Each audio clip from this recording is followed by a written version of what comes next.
It's no secret that high-speed electric vehicle DC fast charging has gotten off to a bit of a rocky start here in North America. However, in addition to the Tesla Supercharger network continuing to proliferate and also being incredibly reliable, I've noticed in the past year or so that some of the other networks like Electrify America and EVgo have been continuously expanding their footprints and also improving upon their station reliability. So things are starting to look up. And I've got even better news. I think things are going to start to look up a lot more really soon. And that's because we have a new player in this space. And this is not some little small startup. This is a company, it's called Ionna, that was formed by 8 of some of the largest automakers in North America. BMW, Mercedes, General Motors, Stellantis, Kia, Hyundai, Toyota, and Honda all got together and said, you know what? We need to improve public charging. So let's throw a ton of money in a big pot, form a company, and do things better. Well, at least attempt to do things better. So this company has been kind of in stealth mode for the last about 10 months when they first announced that they were going to form this company, but they're just starting to come out of their shell. And they offered me the very first opportunity to go down to their headquarters and talk to some of their top executives and visit one of their sites, which is currently under construction. And that's exactly what we're going to do here today. So let's get into it.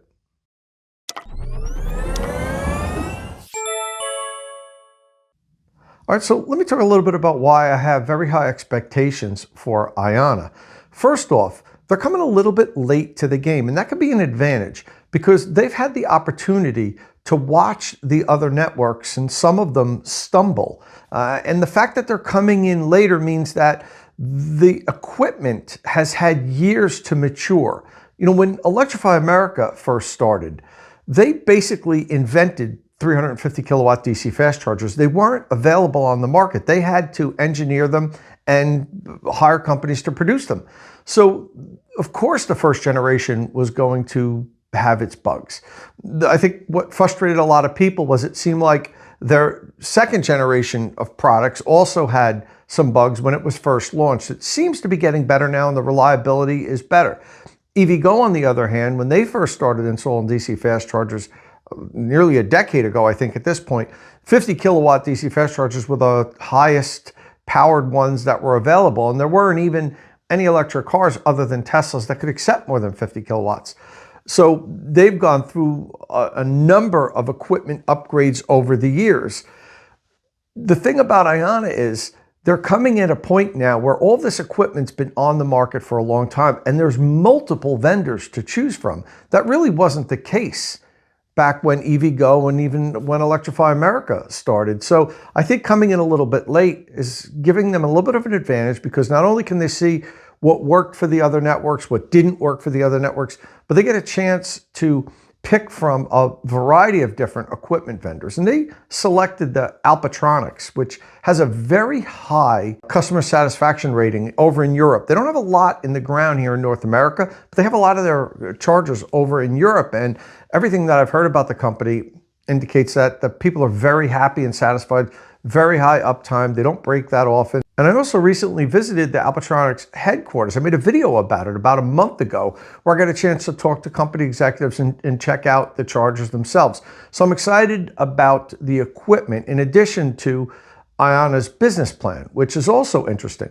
They're not just going to install chargers in parking lots of Walmarts and Targets and so forth and so on. They're going to have some sites that are like that, but they're also going to be buying and leasing property and building out little lounges with cafes and restrooms and private meeting rooms and so forth. So they're really taking a totally different approach at what electric vehicle charging on the road should be like. And I think that's why they're even renaming their stations. They don't call their sites charging stations, they call them Rechargeries. Okay, so with that said, very little is known about the company. As I mentioned earlier, they've been in total stealth mode. So I'm going to head down to their headquarters in North Carolina speak with some of the company executives, and then visit one of their sites, which is under construction in Apex, North Carolina. Hopefully, I'll be able to get answers to some of my questions and some of the questions that my followers have asked me in the comment sections of my videos. That said, let's head down to North Carolina and see what Ionna is all about. Okay, so I'm here today with Seth Cutler, CEO of Ionna, and also Ricardo Stamatti. He's the Chief Product Officer. Guys, thanks for inviting me down here. We're right across the street from Apex, which is going to be one of your first sites, I guess, maybe the first site that's going to open, Apex, North Carolina. Why don't we start off with, maybe you could tell us a little bit about where you each come from, your backgrounds, and why you're the right guys to be leading Ionna. Yeah, no, appreciate it. Phil, one, thanks for coming down here. I know it's a bit of a commute for you from Jersey, so appreciate that. But yeah, excited to be in this role. I started in February of this year, so it's been a long journey going from February 1st, employee 1, to where we are today with dozens of people, sites under construction, about to go live this year. I've been in the industry since 2012, started out at GE, running their charging business early on, very early on in the industry. Spent 2.5 years at Electrify America helping to build out the initial infrastructure with that program and seeing firsthand on the CPO side. And then most recently before Ionna, I ran EV Connect's business under Schneider, which gave me a different perspective in terms of the software, the services required to enable a CPO. So really having the vantage point of building hardware, developing software, being ground up, building a national charge point services throughout the country, and then being able to provide charge point services, software and services with EV Connect and Schneider, really I think has set us up to, from my perspective, lead the organization and deliver what we need to fix infrastructure in this country. Yeah, absolutely. And I think it's important that we talk about the fact that, Ionna is maybe coming a little bit later in the game than, say, the Electrify Americas, the EV Goes, the EV Connects. And one of the benefits to that is the brain power that they get are people that have done this before for other companies. Yeah. Whereas, when Electrify America started, they had to start from ground zero. So I was a little sympathetic of their plight at the time because there was no equipment.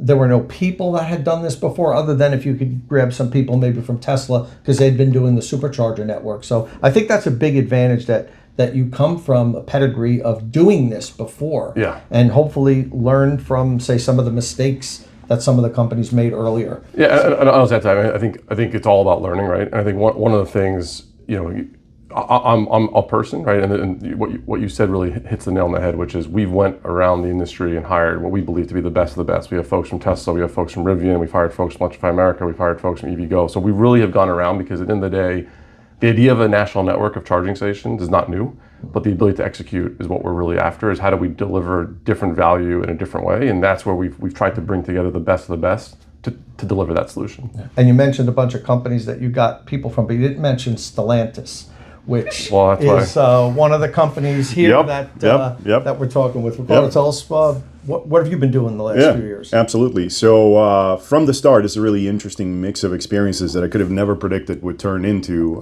it's not a bad fit for what we're doing now. So started in a startup, actually, that was developing tech for the commercial real estate industry. Did that, then actually went to a REIT, then went into energy following a boss for wind power development, which has a lot of the same building blocks, right? You knock on doors, you try to get leases in somebody else's land, and then you group that up, and then ultimately you have a project, and then you have to work with a utility company, interconnectivity to the grid, and that was quite a bit of an interesting experience. That then, following another boss, led me to really the auto industry, where I've been in the last 11 years with Stellantis for that whole time. Did a number of things in there that went from, as we were discussing before, product development, the Fiat 500 BEV, which is one of the first BEVs for Stellantis, and one of the first real true BEVs here in the United States that was industrialized in North America. And went through, I call them end-to-end businesses, because you could do so many things that are in an auto company, from being involved in product development, the sketch of a car that goes through a business case, that then you have to figure out how to, sell direct to consumer, working with dealers, Super Bowl ads. You could do everything, and also the manufacturing bit, right? So I did my rotations the last 3 years there. I was leading our energy business unit, which we built from the ground up. And then those are those three main ingredients that you throw into a smoothie that basically it's not bad experience to have, from auto side, from energy side, from real estate side. And then, yeah, that's pretty much basic ingredients to start building a charging network, and how I ended up here. Yeah, and you mentioned that we talked earlier about your Fiat 500e experience. Yep. We should have been mic'd up because we just had like a half an hour conversation. It was great. About like the beginning roots of this electrification, and how we've come to where we are today over the last 10, 15 years. It was an interesting discussion. That was my mistake. I should have mic'd us up. And maybe at some point in the future we'll do that again. Or we'll hit it organically as we talk. Yeah. So let's just talk broad concepts here. This might seem like an elementary question, but what's the goal of Ionna? And don't say to charge electric vehicles, because we've got people out there with that goal. Yeah. But what are you guys going to do better? Like, what is your real core value that you're going to bring to this industry? Yeah, I think it's important to start with where the pain points are today, right? And I think fundamentally right now where we are, and we were talking about this before we started getting mic'd up, which is fundamentally today we have a charging issue in terms of how do you move from early adopters to mass market, right? And I think right now folks that buy an EV are looking for the easy button of how do I fuel this thing, right? I know how to fuel a gas vehicle, how do I go fuel an electric vehicle with charging? So fundamentally, this is the pain point we're trying to solve, is be able to enable widespread electric vehicle adoption in this country and into Canada as well. And so that's what we're trying to solve for. And so our goal is to go solve that in terms of reliability, uptime, but also the overall experience. We can talk more about that when we show you the site and when we get into the deeper conversation on this. But I think a lot of work's been done over the years, and a lot of great work in terms of vehicle interoperability, charging working, reliability today. I think there's still some room to go. But when you think about the overall experience you have at a site, that's where I think we can really start to change the dial, so to speak, in terms of what customers can expect and how they interact with these locations. Okay, and Ricardo, you're the Chief Product Officer, Yep. right? That you're in charge of the Ionna experience. So, what does that mean to you? Like, what does the Ionna experience mean? Sure. Listen, first, I think the vision of Ionna starts to answer that question. And if I had to summarize it, it really would be to open the roads to EVs. And we want to do that three ways, which is effectively, first of all, it's a scale problem, right? So if they can't find our stations, they will never experience them, right? So we have this motto of effectively, if that's our vision, our mission, and how we're going to do this is by giving drivers the coverage they need, the reliability they deserve, as Seth mentioned, but also the amenities they crave. And all those three legs go on the experience stool, right? So ultimately for us is, that even with the best tech out there, it's going to be on average a 20, 30-minute stop. And yes, we want to be in the right place. Yes, we want to make sure that when you get there, A, you can find a charger, B, it works. But C, what are you going to do while you drive? If you listen to the customer, this is the other piece that I think is different from Ionna in terms of how we're taking that first bite out of our elephant, is we're customer driven. We're asking the question of, what is the customer pain point? What do they want? Mix those things together. What maybe do they not know that they need yet, but we can start predicting and placing bets, turn that into jobs to be done, and build the network that way. It's all about the experience first, and then the tech and the hardware that's in the service of creating a great experience overall. That, yes, it's at the site, but it's also before you get to the site, which is where our OEM roots actually come into play to enhance this experience as well. Okay, so those are great questions that you're asking. Where did you come up with them? Have you done like focus groups? Have you taken surveys? Are you monitoring social media? Are you doing all the above? All the above. All the above, and we're not done, right? I mean, we've done all the above in service of launching with what we can call our 1.0, our open beta, which is coming soon, and we'll get into that a little bit later. But it's a process that we intend to continue. I think that's another thing that differentiates Ionna. And it really starts as well with our brand, right? If you look at our brand and what you've seen from our brand, it definitely stands out, because what we're trying to do in opening roads is also build the trust. And to build that trust, we believe that we need to have that open communication line, but it's also a consistent communication line with the customers, because as Seth said, we're building a team of the best of the best. A lot of them have a chip on their shoulder in terms of how they know we can make this better. But I think they're very humble as well, and they know that we don't necessarily have the right formula, because the customer will tell us where we need to go, right? So we want to keep that communication line, keep doing customer clinics. The most recent one we did was actually in Charlotte, and we posted online. We've had hundreds of people come through, and we've been obsessing on the feedback that drives decisions on what type of cables are we going to use, how long do they need to be, etc. Okay. You're talking about site locations. It's interesting you're calling your locations rechargeries. Yeah. When, and I've poked fun at that, I have to admit, on our podcasts and so Okay. forth. Because, we have gas stations, and everybody just calls charging stations. Well, I didn't know what the need was to reinvent a name. Why are you calling them rechargeries? And are you...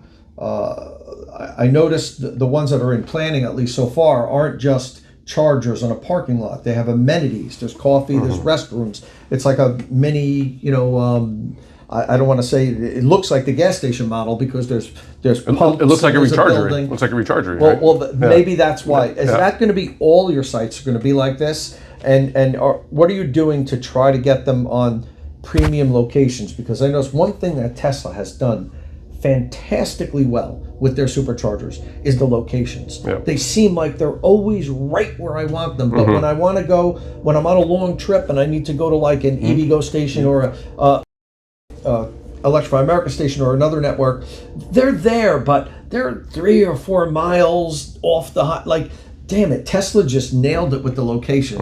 Are you guys working hard to make sure that they're right where people want them? Yeah, well, let me start with, because you got a few things here to pick apart, right? To answer there. I think one is whether we build the amenity ground up, which we're doing for some locations. You're seeing that at Apex. I know there's been a lot of stuff out there on social media around people that have pulled our permits and some of our planning and permits that are coming in right now. So whether we're doing that or we're finding site hosts, and again, there's people can go on PlugShare now and find locations that we put with other site hosts. We're making sure that where we site the chargers, there's an amenity that people want, right? And I think this is the big thing when we talk about the experience of what we want to make sure is that it's where physical meets digital, of what is my digital experience with that charger, plugging in, mobile app, and everything else that goes alongside it.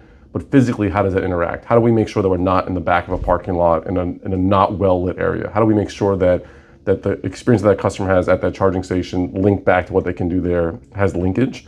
So there'll be a mix. There'll be a mix of where we build a ground up where it makes sense, and where we find the right partners that can deliver that experience on their own. But it's all part of the formula of delivering a Rechargery. And Ricardo can talk more about the branding. But if you think about it, going back to every decision we make, what we tell people is concentric circles with the driver in the middle, and every concentric circle outside of that on the decision block is tying back to that driver. So even the brand, in terms of how do you break down the barriers of making this much more friendly, much more familiar for folks as you look towards mass market adoption of EVs. Okay, and these rechargers, will they be open 24 hours a day? Because people charge all day long, and will they be manned? Will there be employee in there? We're going to have a mix. This goes back to, we're trying to figure out what the formula really is that A, meets the customer's needs, and B, we can scale, right? So yes, 24/7 is something that we're testing.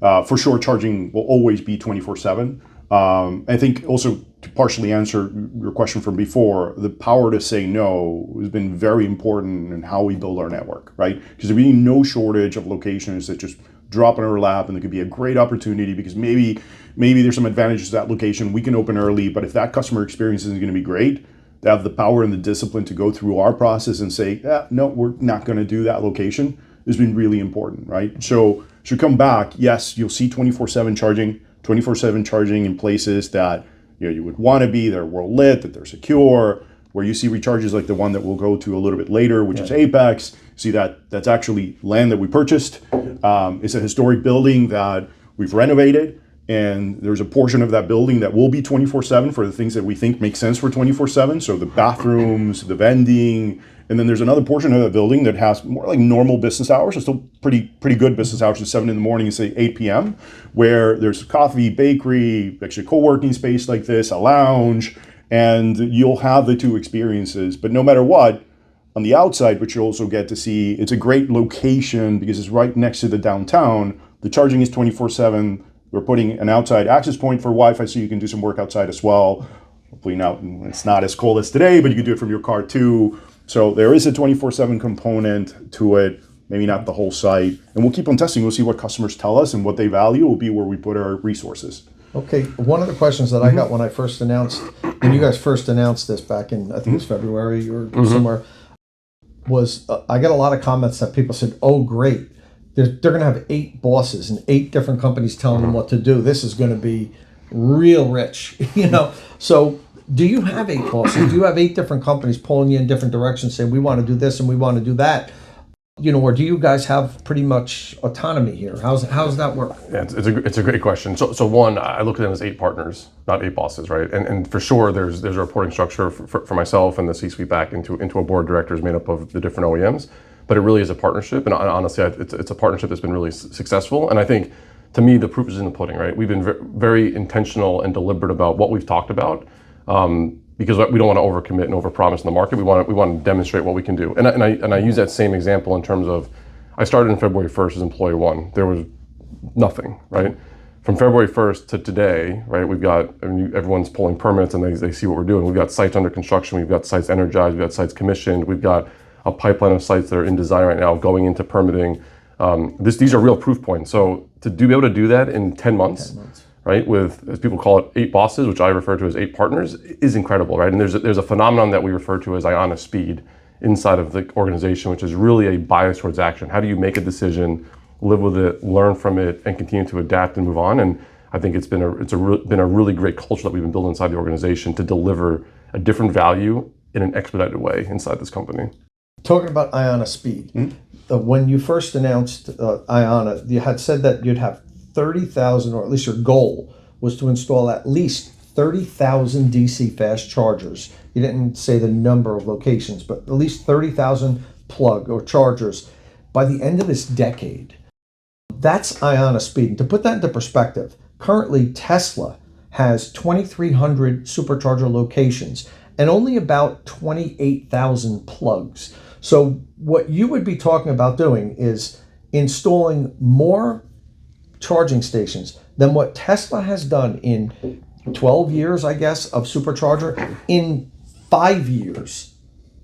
You know, are you still holding to those numbers? Or that's the goal. Yes. That's the goal, Tom. The goal is definitely 30,000 charging stalls or charging bays, as we refer to them as, by the end of 2030. And it's definitely ambitious, right? I think the industry's come a long way. Tesla for sure has done a fantastic job, right? You know, hats off to what they've been able to accomplish, and what they've done has been needed in this country for infrastructure.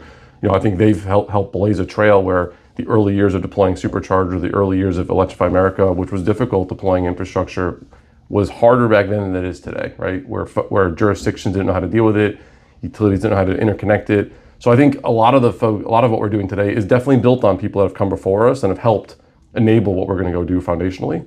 So it's definitely the goal. It's ambitious, but we're committed to making it happen. Okay. It's very possible too, right? Because I think context is super important here. Because as you mentioned Tesla, and people maybe go, oh, when did Tesla build the first charging station? I don't remember the precise year, but it's like maybe 2012, 2013. It looks like, oh gosh, they took 11 years and they're not even at 30,000 Ionna. How are you going to do in less time? Well, not the right proxy, right? Because when Tesla started and all they were building was the Roadster, as we were discussing before, they didn't really need to go at speed. But if you look at Tesla's capabilities, and just the capability of any other charging network actually intentionally wants to hit scale, these numbers are possible. Look at what they can deploy in a year. Obviously, we're not at that scale yet as we're building the machine that will get there. It takes us a couple of years to build the machine, and then after that, we're going to have the momentum to be able to do it. So it's very possible it comes down to execution. Okay, a couple of questions about the locations themselves, and this might be more in your ballpark.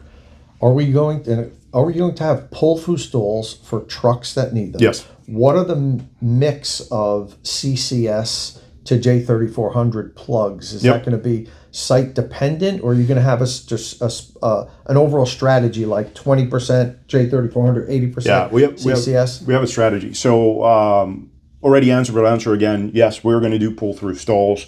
Not every site might be easy to do a pull-through stall immediately. We're about to go to a site where you don't see a pull-through stall, but that doesn't mean that we might not come back and do it there, right? Pull-through is important. We want to do it, especially, this is a bit more of a, let's call it a metro site rather than a corridor site. On a corridor site, we think it's extremely important. We will do that. And this is where you go back to, the power to say no. There's plenty of sites that come through our investment committee. And hey, if you can't do pull-through and it's on a corridor, I'd say no, move on to the next one, because it's the concentric circles that Seth talked about with the driver and the driver needs at the center.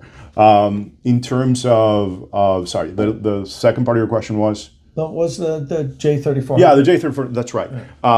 I smiled because you didn't call it NACS, but yes, J3400/NACS. We do have a ratio. The ratio will be flexible. Again, Ionna, we believe that there's a car park that, hey, if you go to a dealership right now, they're still selling CCS. So I tell you that right now we're shooting for about a 70-30 split where we're putting more CCS than NACS. That will continue to evolve, but quite frankly, you know, the real thing we want to do is to have a solution, and we're working with our partners so that every charging bay, as we call it, is able to switch between NACS and CCS, and then at that point, nobody has to worry about a ratio. But what we're doing now is we're starting with that ratio, and it's a ratio that hopefully then goes to 100-100 is what we call it. But in the meantime, it will serve both, you know, the car park that's out there for CCS, and of course, Teslas are welcome to come and charge. And then we also have some of our founding member OEMs that already started adopting NACS, like Hyundai, and they'll continue to happen. And that's when you'll see us shift. But once we come in with our own solution for turning every charging bay into dual purpose, at that point it'll be 100-100. And this is a really important question. What's going to be your average charging bay per location? Because that seems to be a problem across the industry, except for, and I hate to keep bringing up Tesla, you know, even Electrify America sites that I frequent now, I'm starting to have to wait where I didn't have to do it before. As more cars come online. EVgo is just now starting to install the proper amount. You know, for years they put 1 or 2 at every location, but understand they were early movers. Yeah. They didn't need to have tons of them, but that prevented me from even trying to go to EVgo sites because I knew that it was going to be taken. Yeah. So what's going to be your average number of stalls per site? 12 plus, right? So the reality is we're going to have different product types. Those different product types are going to offer, in addition to different amenities, a different number of plugs, but you'll see us hit an average of 12 plus. In fact, there'll be very little stations where maybe there are locations that are great, let's say downtown New York, where all we could do is really fit 8 for phase 1.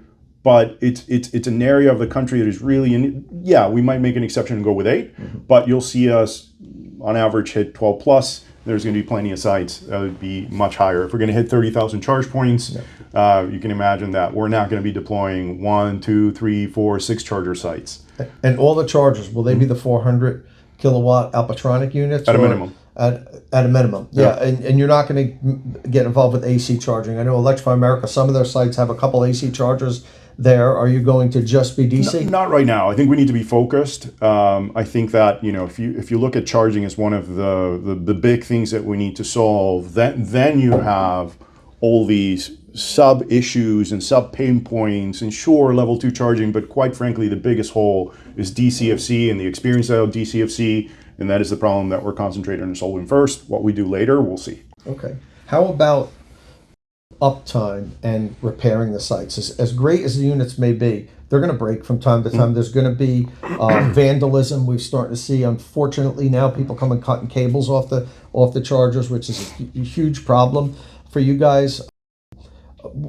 That seems to be a big pain point with say your competition that's currently in the market now, where stations break, they take a really long time to get fixed. You know, what's going to be your policy on that? Do you have a goal, like an uptime goal? Will you be transparent with that? You know, and how are you going to get them fixed when they break? Yeah, it's a good question. I'll start with, I think we have to get to a place in this industry where people aren't talking about uptime and reliability anymore because it's been solved, right? Like, people don't talk about uptime at gas stations. When you're on a restaurant, when you go to a restaurant, you didn't advertise, don't worry, you won't get sick at my restaurant, right? Like, that's not what you're talking about. 98% of the time. Yeah, 90% you will not be getting sick from my. So I think that's where we have to get to as an industry, is when people stop talking about it, it means we've solved it, right? And so when not just you, but everybody still talks about it, I know we haven't solved it. So we need to go fix this. And so we spent a lot of time on this exact point, right? If you think about there's 3 machines, I talk about them inside our company. There's acquiring sites as a machine, deploying sites as a machine, and then operating sites as a machine. And so on this 3rd machine and how we operate them, there's a few things that we're doing. And you'll probably notice we haven't gone out and talked about our vendors, because at the end of the day, the vendors that we choose are the vendors that we choose. But from a public customer standpoint, it's Ionna, right? We own this thing. So We've got our own field techs that we've brought on to play an outfield, so to speak, to partner with our vendors. We've got our own spare parts. We're dispatching our own trucks with parts on them. So we're really trying to make sure that we're encompassing and encircling the overall solution in partnership with our vendors, but also owning as much as possible internally to make sure that there's an infield, an outfield, there's folks in the bleachers. No matter what happens, we're going to be on site with parts. And then what I'll add to that is when we think about as we start to launch sites this year, we already have sites commissioned that we've put on hold until we're ready to do the launch this year. We're going to be going through what we call hypercare. So for the first up to 90 days of our sites being live, we'll have folks on almost every site. We'll have what we're calling forward operating bases, where we'll actually deploy folks centrally located in between multiple locations with trucks, with parts on hand, where we can dispatch at moment's notice within hours if we find issues. So we're really trying to make sure that we've got everything covered to take off the board uptime and reliability, and really start to talk about the experience and how do we drive electric vehicle adoption. How will customers tell you if there's a problem with the charger? I pull up the charger, somebody drove over the plug, so it's broken. Yep. That might not be something that the station sends you back. You don't know the connector's broken. Yeah. How does the customer, will we do it through an app and say, hey, station number 4 is broken, please come fix this? How will we interact with you? There's going to be multiple ways they can do it, right? This is where our OEM relationship comes in. If you look at how customers react to going to a charging station and maybe not getting the power, seeing something wrong, some of them call the OEM. Right now, that becomes a dead end with us. Whether it's one of our founding OEMs or the other OEMs, we're building the communication lane so that comes right back to us. There's the ability to, we're going to put this 1-800-ION charge that you can call at any given time, and in 21 seconds or less, a real human being will answer. We think that's key as well. No AI, I got lost in the system, press 1 here. Like, a human being will answer within 21 seconds. All kinds of other resources, including, of course, with the OEM apps, the ability to say, hey, we have an issue, and that immediately turns into a ticket, or in the near future, with our own app. Okay. Well, and that's one thing that I think Electrify America actually does well.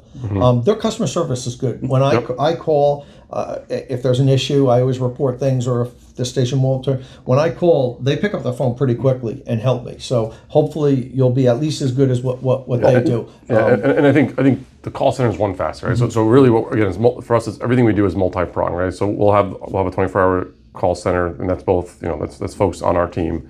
But in addition to that, we're actually going to be on a very proactive basis rolling people to sites beyond hypercare. So in hypercare, we'll have people on site, Ionna employees checking locations on a regular basis. As we think about scale, right, and how we scale this, we actually have built a program with some vendors and with our internal resources to be able to have people that will visit these sites at least once a week, every other week, proactively looking to see how things are performing. Do we have cables broken? Do we have early indications of things that may be failing? Is a screen broken, that things aren't being reported back into a call center? So we're really trying to make sure that there's these multi-prongs of people calling us being proactive. How do we really make sure that these sites are working to where that we need them to be working? Okay. Just 2 more questions. Yeah, please. Sure, go for it. Yeah, number 1, 30,000 plugs by the end of the decade-ish is amazing. But I know people are anxious to use your stations. When are they going to be open? And can you give me a approximate number on how many plugs you think or charge bays you think will be open this time next year, a year from now? Yeah. So I'm going to answer it, and I'm not going to answer it. But that's in the spirit of we've been very deliberate, and we don't want to say things until we can prove it. So what I will say is we will have sites open this year. December 27th, we'll be going live with our first sites. And we already have built a backlog of sites that are in different phases of permits in hand, that you'll start to see more mobilization, construction, what we call fences going up, and mobilizing crews to start digging and putting more sites in. And we've got stuff that's in permitting, waiting for permits to come out, that'll start construction next year as well. So, we'll be talking more next year about what the actual ramp up is, but we've been spending a lot of time this year, those 3 machines, building that site acquisition machine to be ready for scale in 2025. Including the site we'll see a little bit later. Yeah, we're going to have which is Apex really is one of those December 27 sites, and actually that will be a manned station going forward, right? So this is an example of a station where we bought the land, it will be manned.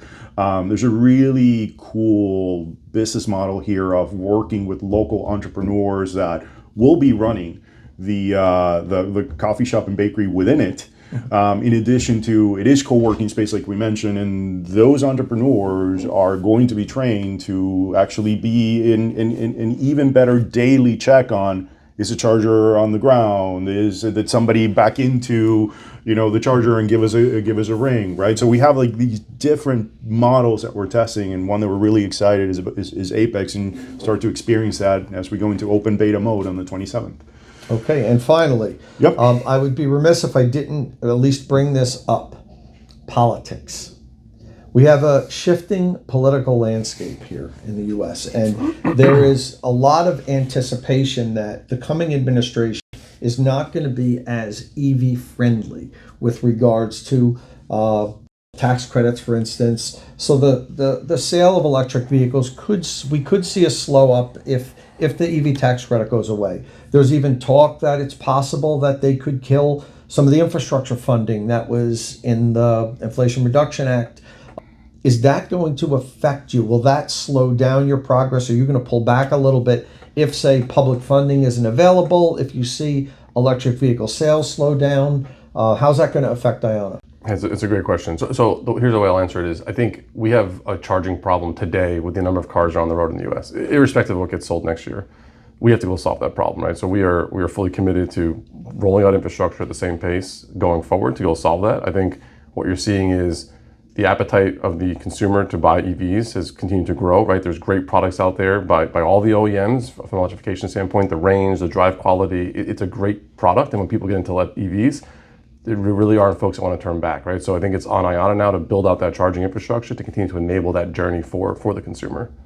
So you don't think that the 8 partners are going to say, we're cutting back our funding because we're not selling these cars?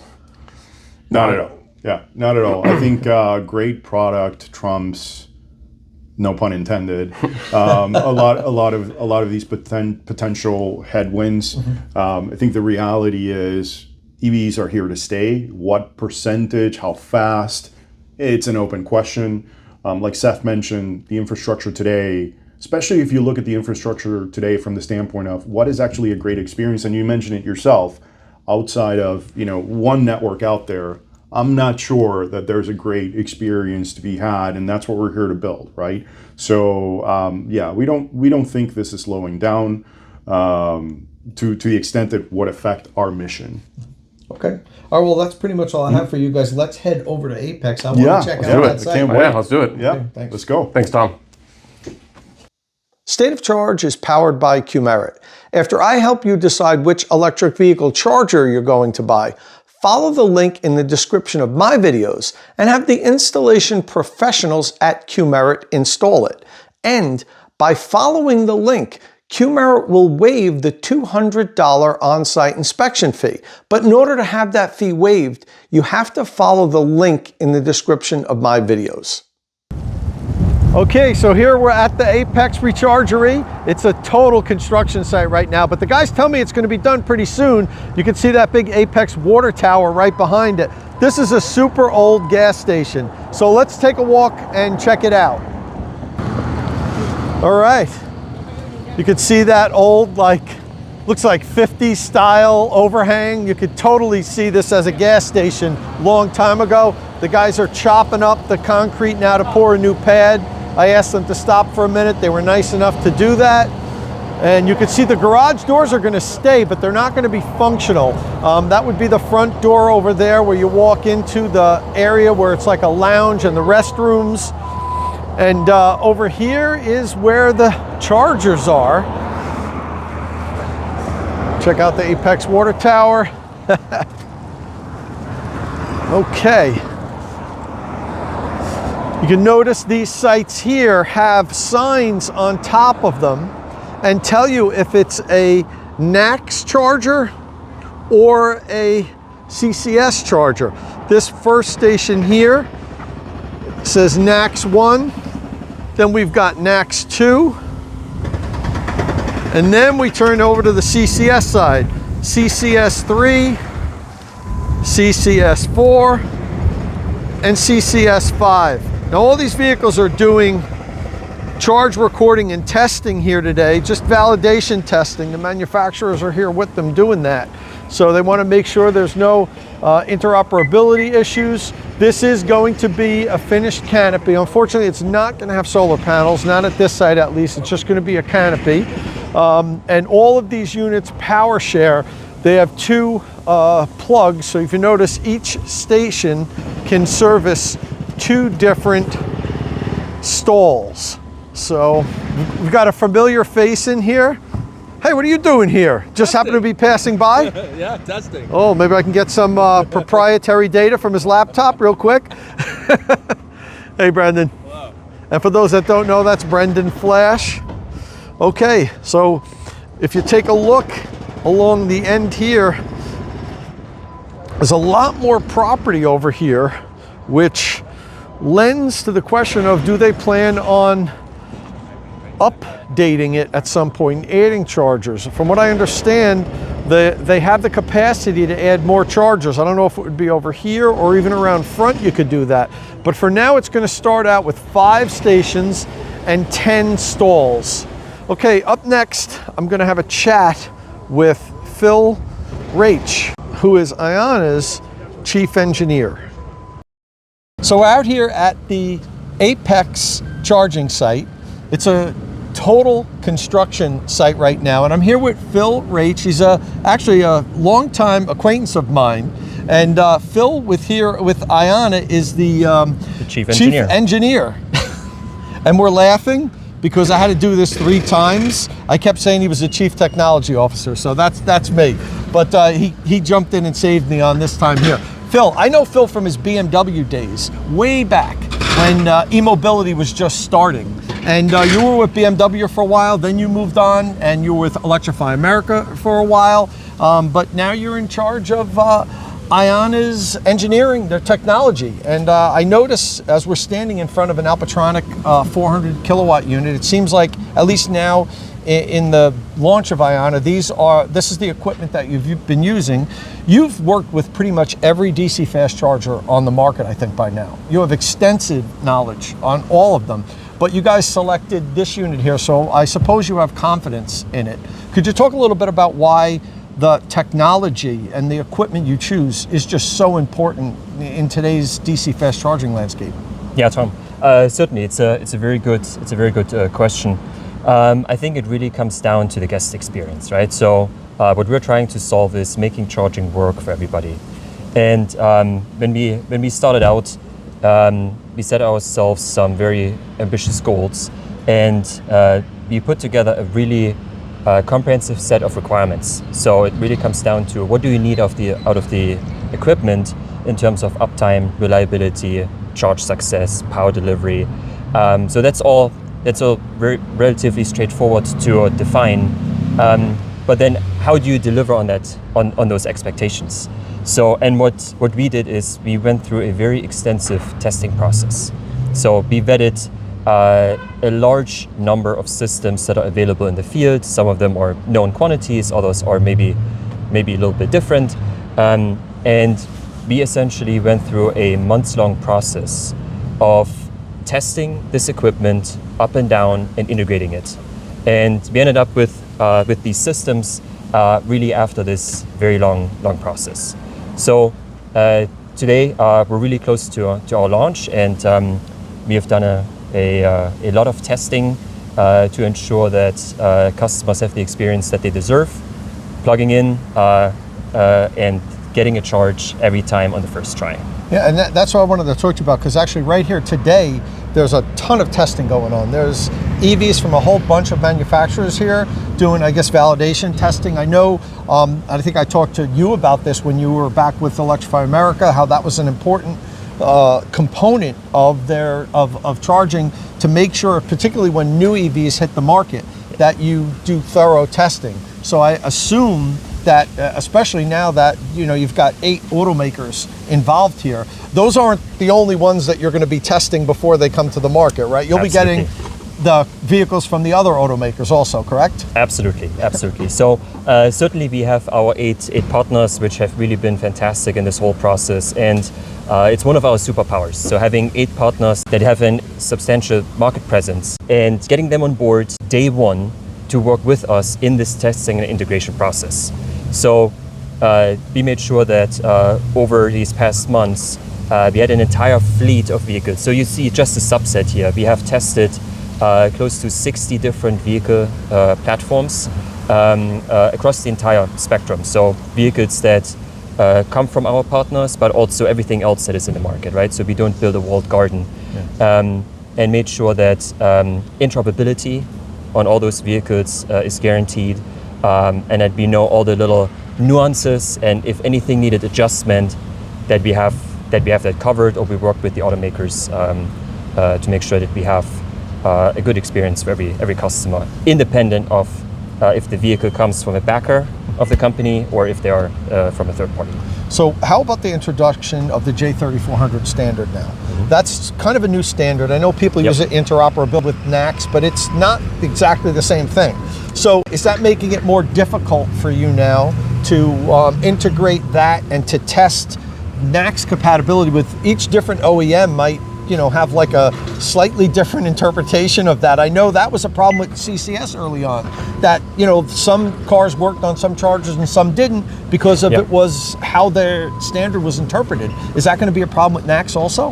I think that's a good question. So with these years that have gone by, there's a lot of experience that has accumulated within the industry, and all of this experience, at least from what we can tell, is being incorporated into the J3400 standard. So we believe that fundamentally it's going to be a very robust standard that will help achieve better interoperability and a better guest experience. And what we have done is we're supporting it from day one. So from day one, no matter what the native inlet is on the vehicle, we will support it on the site. So you can bring an adapter if needed, but ideally you plug in, like the customer plugs in right into that connector that fits their vehicle. Okay, quick question. On the stations themselves, they power share, right, between 2 stalls, which is very common in today's landscape. The new Electrify America chargers power share. Most of the EVgo, the new chargers, they power share. They can service 2 vehicles at once. So that's how this works. Could you maybe explain to people how that power sharing works? If you pull up and you've got a vehicle that can take a lot of power, let's say we're standing next to a Hummer EV, and this guy can, you know, take in charge at 350 kilowatts and higher, but now I pull up next to him in my Chevy Equinox. How much is that going to slow down his charging? How does it balance? Yeah, so the charger takes into account essentially the vehicle request. So if somebody plugs into this charger, gets going, the charger will typically serve all the way to the maximum that the vehicle is requesting at that moment in time, which we all know it may depend a little bit on temperature and state of charge, but overall customers will get what the vehicle is asking for. A second customer pulling in, they will get a charge, and then depending on the vehicle's request, the charger will automatically balance all the way up to an equal share between both sides. So, but it is really very situational dependent, and also dependent on the exact mating of the vehicles that are charging at the same time. Yeah, and you know, like I don't know if a lot of people realize this. The people that are real EV geeks know, you know, when you pull in and plug into a DC fast charger, the vehicle typically only takes the full power it can take in at a very low state of charge and for a short period of time. That's right. So if this Hummer is already at 50% state of charge and I pull in with my EV, I'm probably going to get the full power that my vehicle is going to request, because this has already started to ramp down. It's got that small window where it takes the full power. It should be actually relatively rare that 2 vehicles are really fighting for every last watt that the charger can put out. So we're dispensing up to 400 kilowatts between those two plugs. We'll certainly learn and observe once we're fully live. And if we need to deploy more chargers or make any adjustments on how power sharing precisely works, This is part of our launch strategy to be very observant of customer behavior and the customer experience. Okay, well, that's pretty much all I have, Phil. I really appreciate it. Great to see you again. Likewise. And hopefully it won't be the last time. Maybe once Ionna is up and running and we've got sites out and everything, we can visit your labs and talk to you there about how things are moving forward. Thanks for coming on. Absolutely. Appreciate it, Tom. Thank you. Seth and Ricardo then took me for a tour inside the building, which, as you can see, is currently a full-on construction site. Don't forget, this was a gas station and service center, so a lot of work needs to be done to convert it to an Ionna Rechargery. Ricardo explained how the building is divided into two sections. The section that you walk into, either from the front or rear door, is accessible 24 hours a day and houses a small lounge, which will have vending machines and restrooms. During off hours, customers will access this section through their Ionna app. The other space will be open during the day and locked at night, and that has a much larger lounge and a concession counter where food and refreshments will be served by a local retail food business. There won't be a single entity managing all of the locations like, say, Starbucks. Instead, Ionna will be partnering with small local businesses that represent the individual food culture of that area, not a national chain. So in every Rechargery, the menu will be different and customers can get a taste of authentic local cuisine. The vendor will also be responsible for site maintenance, like sweeping the parking lot and making sure the bathrooms are stocked and clean, since Ionna won't have employees working daily at the sites. Ricardo told me that the vendor in turn gets very favorable terms for leasing the building to sell its products, because they are, in essence, managing the site for Ionna. This site also has two small rooms that can be reserved through the Ionna app for meetings or for a quiet space to work while your car is charging. We then got out of the way so the contractors could continue working and get the building ready for the soft opening, which Ionna tells me will happen in just a few weeks. Okay, so we're here at the Apex site now. Yes, we are. It's very close to where we were working before. Walk to downtown, yeah, literally. right down. It's a cute little town here, Apex, too. It's very nice. Really historic, I can tell. And we're at a super old gas station that you're converting to the first Ionna site, which is really cool. I see you've got tons of EVs here. You're doing validation testing, I guess, with the charging. And I have to tell you, although I never really got a specific answer earlier with the why you were calling it a Rechargery, I'm kind of getting a Rechargery You're vibe. getting the Rechargery vibes now. Yeah, I kind of think I understand what you're doing here. Maybe you want to extrapolate a little on that. For sure. So this is the Rechargery vibe, right? I think that as we think of calling it a charging station, it didn't feel like it truly did it justice. To your point, what we did here is Apex was a town that, you know, more than 100 years ago was effectively the place where the train, which is right behind all this bamboo here, would stop to refill on water. And a couple of years later, 1925, one of the first modern gas stations in the United States. And now we're turning it into, yes, a charging station, but it's more than that, because what you can't see on camera, but we walked through before, is this amazing building that is almost 100 years old to the day, and we've reimagined.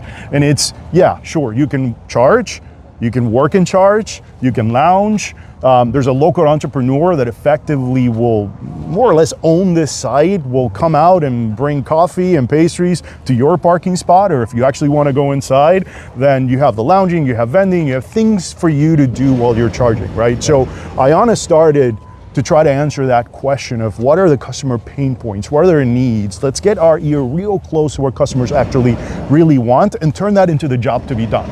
That is the Ionna vision and mission encapsulated into this charging site, and why in one of those war room, inspirational sessions, whiteboards, it's like, should it be a charging station? No, for us, this is a Rechargery. And whether we do it 100% first party, because there's places where we have to, or if we find the right partners, and like Seth was mentioning before, we have partners and we have a coalition of partners, the OEMs.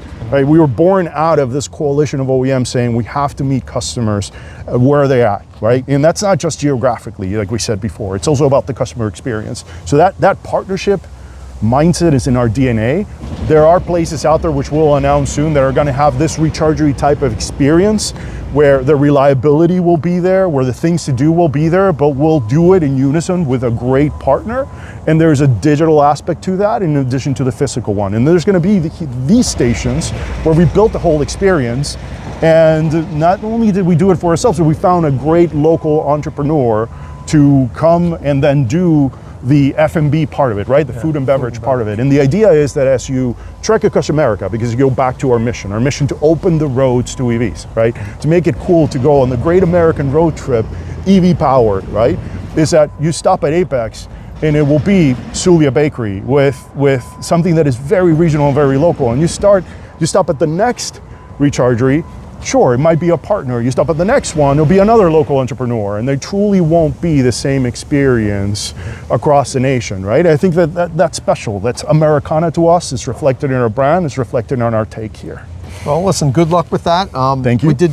One of the things I found really interesting is, in addition to having the food and beverage in there and the restrooms and Wi-Fi, you've got these meeting spaces We do. that you Yep. can rent Yep. with, well, not rent, reserve Yep. through the Apex app.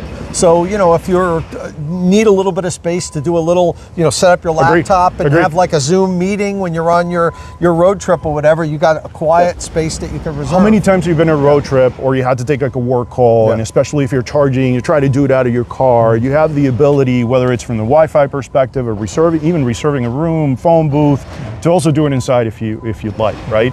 And I love that you brought the app piece. We're working hard on making this a 24/7 experience. There's part of this that is like normal business hours, as I think we also covered on the video before. And then when we walk you through what we call the south part, right, which is a lounge in of itself, it has vending, it has restrooms. It doesn't matter what time of day you stop here, you also have that, in addition to having really strong, good high-speed Wi-Fi while you're charging out here. Okay. Listen, thank you very much for your time. I'm going to check out some of these cars charging here. Also, I want to check out the whole site here and just take it all in. But from what I've seen so far, it's very unique, and hopefully this is a footprint for what you're going to do in other sites, because I like what I see so far. It's definitely something different, and I understand why you wanted to brand it a different name now. I'm starting to get the Rechargery thing. Thank you for your time. No, thank you. Appreciate it. Okay, now we're going to see if it actually works on a Tesla with the J3400 connector here. It's a chunky connector. It's like fatter than the Tesla Supercharger connectors. And it even has a button to open the Tesla charge port. Let's see if it works. And it works. So now I'm going to plug in, swipe my credit card. There you go. It's authorizing.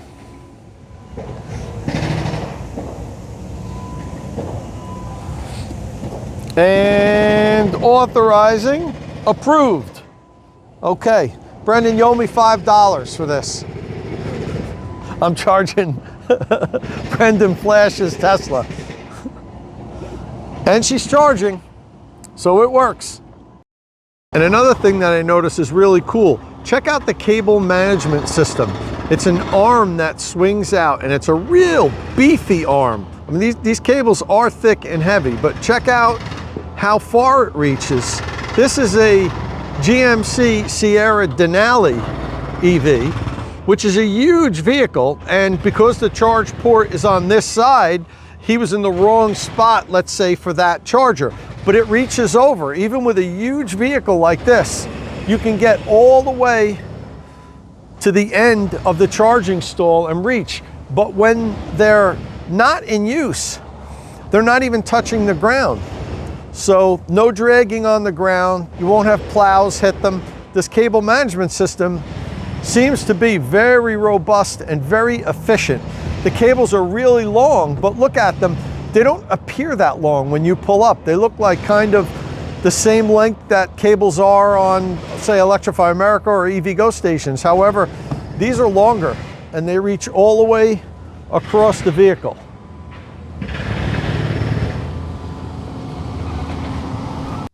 Okay, well, I hope I answered some of the questions you had about Ionna.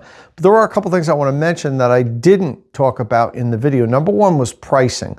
I did ask them about pricing. They're not ready to release pricing just yet, and that's why I didn't have that in the video. And another thing that I actually forgot to ask Phil while we were talking, but I learned afterwards, was the sites are not going to support CHAdeMO. I know that's going to be disappointing to a lot of Nissan Leaf and a few other low-volume electric vehicles that sold for a while here in the US, but there will not be CHAdeMO plugs. You could, of course, get a CHAdeMO adapter and you can charge at one of their CCS stations, but that is expensive. They're almost $1,000. So I know that's expensive and I know it's disappointing for a lot of Nissan Leaf owners, but unfortunately, these sites will be all NACS and CCS1. We did learn that some Ionna sites are actually going to open before the end of this year. Now we're in the second week of December of 2024, so that doesn't give a lot of time. I think you're going to see an Ionna or two site open pretty soon. You may even see me at one of those sites charging my F-150 Lightning up, but that's not something that I'm really at liberty to discuss just yet. Listen, I hope this video helped you learn a little bit about Ionna. If you have questions, leave them in the comment section and I'll try to contact Ionna if I don't know the answers myself and get those answers for you. And if this is your first time here at State of Charge, please hit that subscribe button and ring the notification bell so you don't miss any upcoming electric vehicle news and reviews. And as always, thanks for watching.